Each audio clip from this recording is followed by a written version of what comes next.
Episode number 120. Will you go out? He looked down at the floor on either side of him in the old manner, looked up in the old manner, and repeated in the old low voice. Out? Yes. For a walk with me. Why not? He made no effort to say why not, and said not a word more.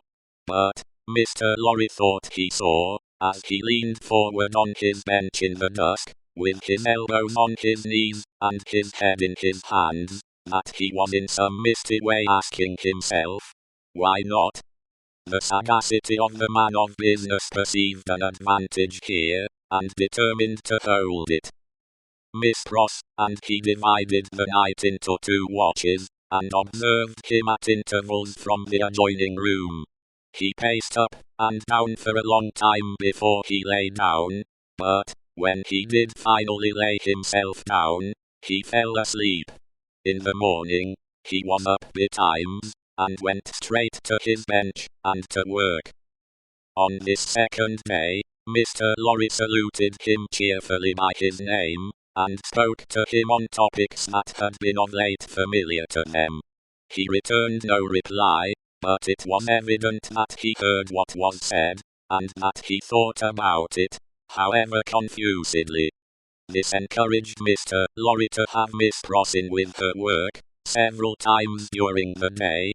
At those times, they quietly spoke of Lucy, and of her father then present, precisely in the usual manner, and as if there were nothing amiss. This was done without any demonstrative accompaniment, not long enough, or often enough to harass him, and it lightened Mr. Lorry's friendly heart to believe that he looked up oftener, and that he appeared to be stirred by some perception of inconsistencies surrounding him. When it fell dark again, Mr. Lorry asked him as before, "Dear doctor, will you go out?" As before, he repeated, "Out?" "Yes. For a walk with me. Why not?"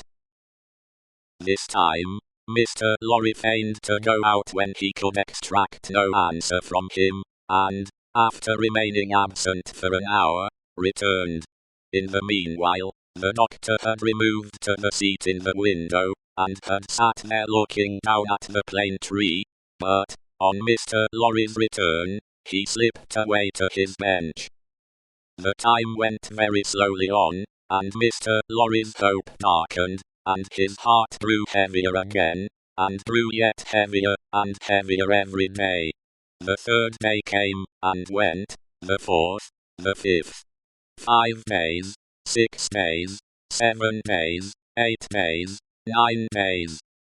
With a hope ever darkening, and with a heart always growing heavier and heavier, Mr. Lorry passed through this anxious time.